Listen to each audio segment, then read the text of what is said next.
Hello students, आज हम लोग स्टार्ट करने वाले 11 साइंस केमिस्ट्री का chapter number 2 structure of the atom. हम लोग ऐसा ही बोल सकते हैं कि ये जो चैप्टर है चैप्टर नंबर 2 ये बहुत ही इंपॉर्टेंट चैप्टर है। इसके बारे में ये भी बोला जाता है अगर आपको चैप्टर नंबर 2 नहीं आ रहा तो आपको कंप्लीटली केमिस्ट्री ही नहीं आ रहा है, ऐसा भी हम लोग इसके बारे में बता सकते हैं। देखो हम लोग सबसे पहले स्टार्ट करते हैं एटम के बारे में। What is atom? एटम क्या होता है कि एटम को हम लोग बोलते हैं smallest particle of the element. अगर कोई भी हम लोग अगर एक भी एलिमेंट अगर हम लोग ले लेते हैं उसका सबसे स्मॉलेस्ट पार्ट, सबसे पहले अगर सपोज करो कि मेरे पास ये वन मेरे पास एक एलिमेंट है, ये पूरा का पूरा आयरन का है। अगर उसको हम लोग 2 पार्ट्स में डिवाइड कर देंगे और 2 पार्ट में डिवाइड करेंगे और 2 पार्ट में डिवाइड करेंगे, हमारा जो लास्ट पार्ट बचेगा वो हम लोग क्या बोलते हैं उसको एटम। तो इसकी डेफिनेशन हम लोग बता सकते हैं कि स्मॉलेस्ट पार्टिकल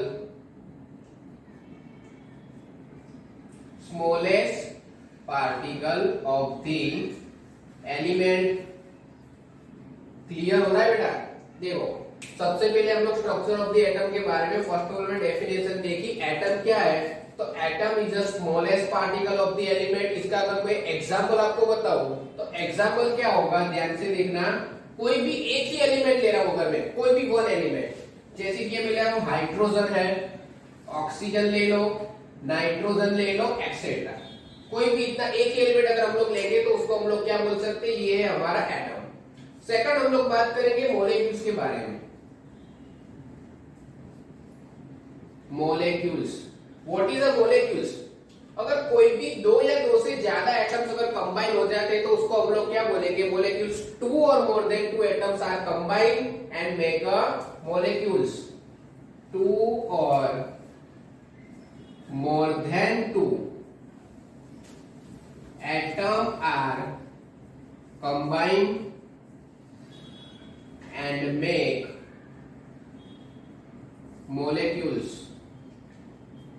अभी आप बोलोगे सर इसके एग्जांपल्स तो, अगर हमारे 2 या 2 से ज्यादा अगर एटम अगर कंबाइन हो जाए तो उसको हम लोग क्या बोलेंगे, मॉलिक्यूल्स। इसके एग्जांपल्स में है जैसे कि H2 ले लो, H2O ले लो, ठीक है। उसके बाद हम लोग ले लेते हैं CO2 एक्सेट्रा।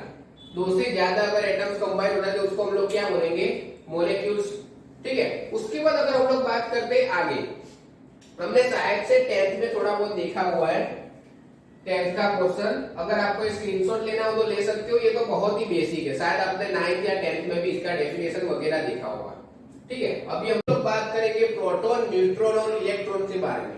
देखो जनरली हमें एग्जैक्टली शेप एटम का क्या होता है वो तो हमें नहीं पता, लेकिन हम लोग बोलते हैं जनरली शेप अगर हम लोग बोलेंगे तो राउंड शेप है जनरली, ठीक है। और एटम के 2 पार्ट्स होंगे। फर्स्ट पार्ट ये भाई, एटम के अंदर एक सेंटर भी होता है, उसको हम लोग क्या बोलते हैं, ये जो पार्ट है उसको हम लोग बोलेंगे centre of the atom, atom का सेंटर पार्ट। और ये वाला जो पार्ट हो गया वो क्या होगा, outer of the atom, outer part. Outer part भी बोल सकते हैं, उसको हम लोग बोलते हैं सेंटर पार्ट भी बोल सकते हैं।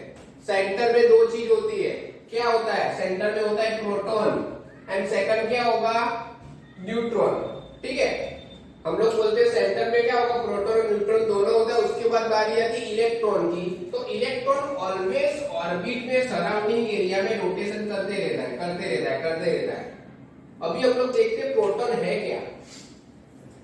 प्रोटॉन जिसका सिंबल है P और उसका चार्ज क्या होगा, तो उसका चार्ज है पॉजिटिव चार्ज, ठीक है। प्रोटॉन जनरली जितने भी प्रोटॉन हो, 1 प्रोटॉन हो, 2 या 10 प्रोटॉन हो, सारे के सारे वो सेंटर में आ जाएंगे और उसका चार्ज क्या होगा, पॉजिटिव। सेकंड हम लोग बात करेंगे इलेक्ट्रॉन की।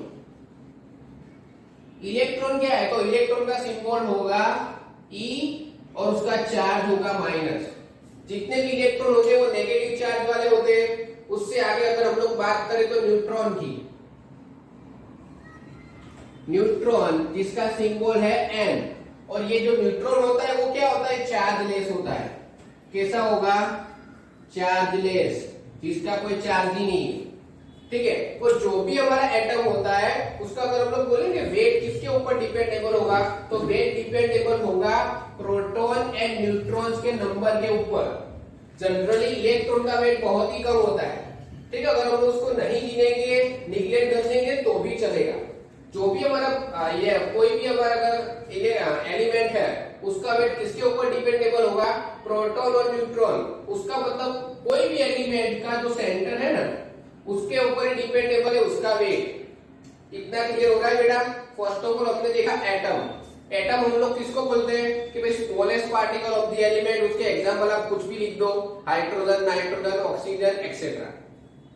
सेकंड हमने बात की मॉलिक्यूल्स। मॉलिक्यूल्स हम लोग किसको बोलेंगे, टू और more than two atoms are combined and make a molecules. उसके बाद बारी आती है प्रोटॉन, न्यूट्रॉन, इलेक्ट्रॉन की। ध्यान से देखना, प्रोटॉन का सिंबल है P जिसका चार्ज होता है पॉजिटिव, और प्रोटॉन का प्लेस कौन सा है, तो सेंटर है। किसका, कोई भी एटम का सेंटर में प्रोटॉन हमें मिलेगा। सेकंड इलेक्ट्रॉन की बात करते हैं तो इलेक्ट्रॉन का चार्ज है नेगेटिव, वो हमें कहां मिलेगा कि भाई ऑर्बिट के सराउंडिंग में, मतलब जो भी हमारा बॉर्डर एरिया होगा ऑर्बिट का उसके ऊपर सराउंडिंग एरिया में रोटेशन करेगा। उससे आगे चलते हम लोग न्यूट्रॉन के बारे में। न्यूट्रॉन का सिंबल है N, और ये क्या, इसका कोई चार्ज ही नहीं है, चार्जलेस है। ठीक है, कोई भी एटम ले लो आप, उसके अंदर ये तीनों चीज आपको मिलेगी ही मिलेगी, प्रोटॉन, इलेक्ट्रॉन, न्यूट्रॉन। इसका आप स्क्रीनशॉट लेना हो तो ले सकते हो। अभी हम लोग चलते आगे। चलो अभी हमने देख लिया एटम क्या होता है, मॉलिक्यूल्स क्या होता है, प्रोटॉन क्या है, न्यूट्रॉन क्या है और इलेक्ट्रॉन क्या है। अभी हम लोग देख रहे हैं कि भाई आगे हम लोग देखते हैं, देखो अभी एटॉमिक मास के बारे में। एटॉमिक मास, तो सबसे पहले एटॉमिक मास क्या है, तो जो भी एटम होता है उसका मास होता है, उसको हम लोग बोलते हैं एटॉमिक मास। अभी एटॉमिक मास का सबसे पहले सिंबल क्या होगा, तो सिंबल होगा कैपिटल A। और एटॉमिक मास हम लोग फाइंडिंग कैसे करेंगे, तो प्रोटॉन प्लस न्यूट्रॉन, इन दोनों का सम करेंगे तो हमें क्या मिल जाएगा, एटॉमिक मास। हम लोग प्रोटॉन की जगह पे क्या लिख सकते हैं, Z, जिसको हम लोग बोलते हैं एटॉमिक नंबर। क्लियर हो रहा है, Z को हम लोग क्या बोल सकते हैं, एटॉमिक नंबर। और एटॉमिक नंबर जितने होते हैं उतने ही होंगे प्रोटॉन। इसके लिए हम लोग P की जगह पे Z लिखेंगे ना तो भी चलेगा।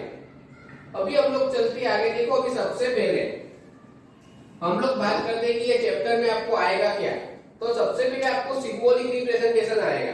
जैसे कि सिंबॉलिक रिप्रेजेंटेशन में आप फाइंड करो प्रोटॉन कितने हैं, इलेक्ट्रॉन कितने हैं, न्यूट्रॉन कितने हैं। जस्ट मैं आपको एग्जांपल दिखा रहा हूं, ध्यान से देखना। जैसे कि एग्जांपल नंबर 1 मेरे पास है कार्बन, जिसका अगर हम लोग बोले ना कि यहाँ पे 6 और यहाँ पे है 12। अब ये लेफ्ट साइड डाउनिंग पोर्शन में जो 6 लिखा है वो क्या रिप्रेजेंट करेगा, ये जो रिप्रेजेंट करेगा एटॉमिक नंबर को, मींस Z को रिप्रेजेंट करेगा। Z और P दोनों के दोनों सेम ही होते हैं। उसके बाद ये जो अपर पोर्शन में है, ठीक है, लेफ्ट साइड अपर पोर्शन, वो किसको रिप्रेजेंट करेगा, ये बताएगा हमें एटॉमिक मास। क्लियर हो रहा है।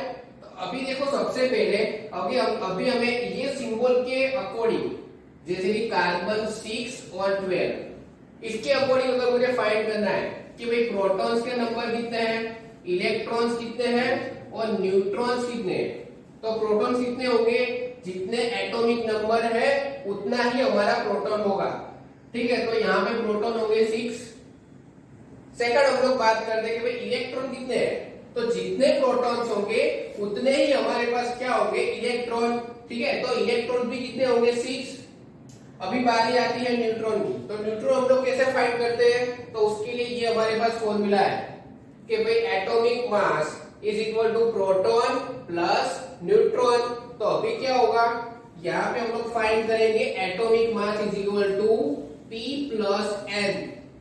हमारे पास एटॉमिक मास दिया गया है, left side upper portion 12, proton हमारे पास कितना है 6 प्लस N।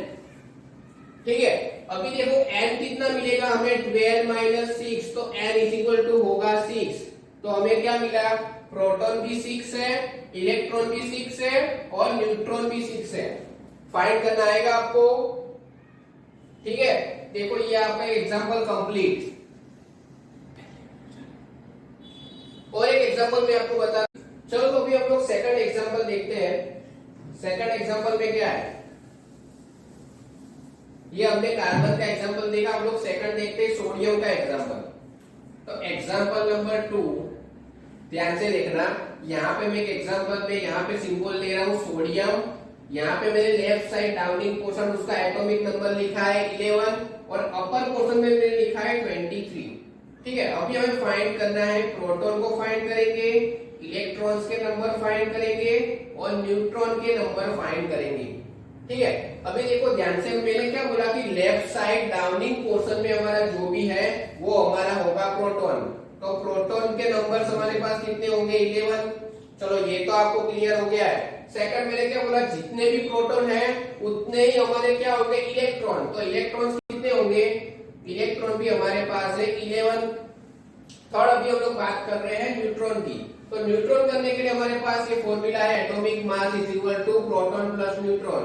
तो neutron is equal to atomic mass minus proton. तो एटॉमिक मास हमारे पास है 23 माइनस क्या होगा 11, तो आंसर क्या आएगा हमारा 12। तो न्यूट्रॉन हमारा कितना होगा 12। तो अभी हमने तीनों के तीनों चीज फाइंड कर ली है, प्रोटॉन भी फाइंड कर लिया, इलेक्ट्रॉन भी फाइंड हो गया और न्यूट्रॉन भी फाइंड हो गया। चलो इतना क्लियर हो रहा है। अभी देखो आपको थोड़ा सा ट्विस्ट आएगा, देखो ध्यान से, आगे हम लोग देखते हैं। ये आपको स्क्रीनशॉट लेना हो तो ले लो। ओके, देखो अभी आपको इतने इजी एग्जांपल्स नहीं आएंगे इस एग्जाम में, थोड़े से ये लोग हार्ड दे देंगे। अभी हार्ड कैसे देखेंगे, ध्यान से देखेंगे। अभी हम लोग देख रहे हैं उसके आगे और एक मैं आपको एग्जांपल देता हूं। जैसे कि मैं एग्जांपल देता हूं, यहाँ पे ऑक्सीजन है -2, लेफ्ट साइड डाउनिंग पोर्शन है 8 और अपर पोर्शन है 16। चलो अभी यहाँ पे मैंने क्या ऐड किया, ध्यान से देखना, ये मैंने चार्जेस को ऐड किया है। सेकंड में आपको एग्जांपल देना हो, ध्यान से देखना, कैल्शियम यहाँ पे है 20, मैंने कुछ एटॉमिक वेट लिखा है 40 और यहाँ पे मैंने लिया है +2 चार्ज। अभी मुझे दोनों में प्रोटॉन फाइंड करना है, न्यूट्रॉन फाइंड करना है और इलेक्ट्रॉन भी फाइंड करना है। यहाँ पे भी प्रोटॉन फाइंड करना है, इलेक्ट्रॉन और न्यूट्रॉन। ध्यान से देखना, सबसे पहले मैं फाइंड करूंगा प्रोटॉन। मैंने प्रोटॉन के लिए क्या बोला है, जो भी हमारा लेफ्ट साइड डाउनिंग पोर्शन में होगा वो हमारा होगा प्रोटॉन। तो प्रोटॉन कितना होगा 8। चलो ये तो फिक्स है। अभी देखो यहाँ पे इलेक्ट्रॉन, मैंने क्या बोला कि जितने भी प्रोटॉन होंगे उतने ही हमारे इलेक्ट्रॉन होंगे, लेकिन यहाँ पे थोड़ा सा चेंजेस है कि अगर आपका चार्जेस नेगेटिव में है, अगर आपका चार्जेस नेगेटिव में है तो क्या होगा, इलेक्ट्रॉन्स के नंबर उतने इंक्रीज करने पड़ेंगे। देखो यहाँ पे नेगेटिव में चार्ज है तो यहाँ पे इलेक्ट्रॉन में हम लोग क्या करेंगे, नेगेटिव है और इलेक्ट्रॉन भी क्या होता है नेगेटिव, तो दोनों में क्या करूंगा इंक्रीज। तो 8 + 2 इक्वल टू क्या हो जाएगा 10 इलेक्ट्रॉन।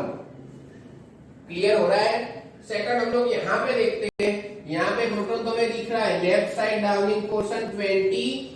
अभी यहाँ पे देखो इलेक्ट्रॉन, यहाँ पे अगर नेगेटिव चार्ज है तो इलेक्ट्रॉन के नंबर हम लोग इंक्रीज करेंगे, जितने भी चार्ज है वही हम लोग इंक्रीज करेंगे।